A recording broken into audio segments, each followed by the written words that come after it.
بسم اللہ الرحمن الرحیم۔ پیش خدمت ہے دل کی ڈائری ناولز کی آج کی کہانی۔ اوئے، یہ چاند نہیں ہے، یہ تو پڑوسیوں کی منڈیر کا بلب ہے۔ خام خان دوربین تان کر پورے محلے کو شک میں ڈال رکھا ہے کہ شاید کوئی خلائی مخلوق اترنے والی ہے۔ ارافے کی باروب مگر تنزیہ آواز آئرہ کے کانوں سے ٹکرائی تو اس نے زور سے اپنی آنکھ دوربین سے ہٹائی۔ سامنے وہ کھڑا تھا، سفید لٹھے کا کلف لگا سوٹ، ہاتھ میں چائے کا کپ اور چہرے پر وہی مخصوص فاتحانہ مسکراہٹ جو آئرہ کو بچپن سے زہر لگتی تھی۔ ارافے جو رشتے میں اس کا تایا زاد تھا مگر طبیعت میں کسی ضدی ڈکٹیٹر سے کم نہ تھا۔ اسے چھیڑنے کا کوئی موقع ہاتھ سے جانے نہیں دیتا تھا۔ 25 سالہ رافع گھر بھر کا لاڈلا اور کامیاب بزنس مین تھا مگر آئرہ کے لیے وہ صرف ایک مغرور بندر تھا۔ اپنے یہ فضول مشورے اپنے پاس رکھے رافع صاحب، یہ دادی جان کی دوربین ہے اور وہ کبھی غلط نہیں ہو سکتی۔ آئرہ نے تب کر جواب دیا اور اپنی ناک پٹی کے دادی کے پرانے چشمے کو ٹھیک کیا جو بار بار نیچے ڈھلک رہا تھا۔ اور ویسے بھی آپ جیسے بڈھے لوگوں کو دور کی چیزیں نظر کہاں آتی ہیں؟ آپ بس اپنی چائے پئیں اور سو جائیں۔ بڈھا؟ رافع نے چائے کا ایک گھونٹ بھرتے ہوئے ایک بھون بلند کی۔ آئرہ بی بی، ابھی پچھلے ہفتے ہی میں نے جم میں 100 کلو وزن اٹھایا ہے اور تمہاری اطلاع کے لیے عرض ہے کہ میری نظر تم سے کہیں زیادہ تیز ہے۔ وہ دیکھو بادلوں کے پیچھے چھپا ہوا تمہارا چاند جو شاید تمہاری یہ دوربین دیکھ کر ہی شرم سے چھپ گیا ہے۔ آئرہ نے دانت پیستے اسے گھورا۔ 21 سالہ آئرہ جس کی زندگی کا مقصد ہی رافع کی ناک چنے چبوانا تھا، آج عید کی خوشی میں اسے بخشنے کے موڈ میں نہیں تھی۔ آپ کے پاس گاڑی ہے نا؟ کل جب وہ بیچ سڑک پر جواب دی جائے گی اور آپ کو دھکا لگانا پڑے گا تب میں دیکھوں گی آپ کا 100 کلو وزن کہاں جاتا ہے۔ ویسے بھی وہ کٹھارا اب میوزیم میں رکھنے کے لائق ہو گئی ہے۔ رافع نے کہکا لگایا، وہ جاندار کہکا جو آئرہ کے تن بدن میں آگ لگا دیتا تھا۔ میری گاڑی جرمن برانڈ ہے آئرہ، تمہاری ان لوکل دھمکیوں سے وہ خراب نہیں ہونے والی۔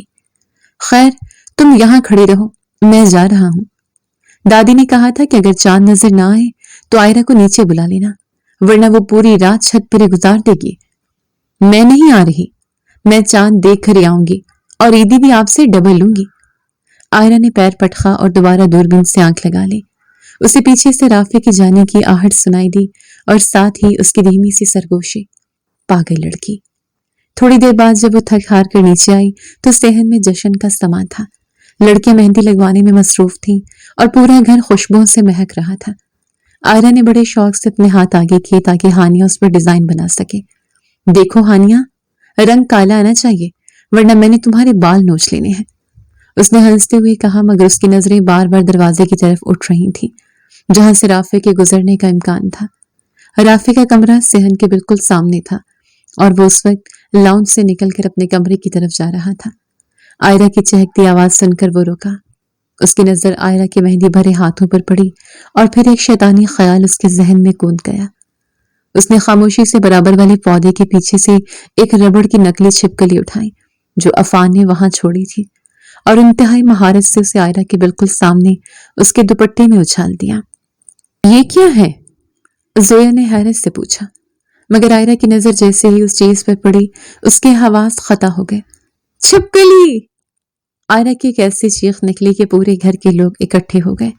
ہائے اللہ، اماں بچاؤ مجھے! خوف کے عالم میں اس نے اپنے دونوں گیلے مہندی والے ہاتھ زور زور سے جھٹک دیے۔ نتیجہ یہ نکلا کہ مہندی کے بڑے بڑے دھبے خود اس کے اپنے چہرے، ماتھے اور سفید کپڑوں پر لگ گئے، بلکہ ساتھ بیٹھی زویا بھی اس کی زد میں آ گئی۔ پورے صحن میں ایک لمحے کے لیے خاموشی چھائی اور پھر رافع کا پیٹ پکڑ کر ہنسنے والا کہکا گونجا۔ او مائی گاڈ آئرہ، تم تو بالکل کسی افریقی قبیلے کی باغی سردار لگ رہی ہو۔ کیا ڈیزائن بنا تمہارے ماتھے پر، واہ! رافع! آئرہ غصے سے چلائی، اس کی آنکھوں میں آنسو آ گئے تھے۔ تم بہت برے ہو، دیکھو میرا جوڑا خراب کر دیا تم نے۔ میں نے کیا کیا؟ میں تو بس گزر رہا تھا۔ اب تمہیں چھپکلیوں سے ڈر لگتا ہے تو اس میں میرا کیا قصور؟ رافع نے معصومیت کا لبادہ اوڑھتے ہوئے کہا، حالانکہ اس کی آنکھوں کی چمک سب بتا رہی تھی۔ جاؤ اب عید پر ہی یہی میک اپ کر لینا، بہت سوٹ کر رہا ہے۔ آئرہ وہاں سے روتی ہوئی بھاگی مگر اس کے دل میں انتقام کی آگ بھڑک اٹھی تھی۔ وہ رات کے 10 بجے کا انتظار کرنے لگی جب رافع اپنی گاڑی صاف کرنے گیراج میں آتا تھا۔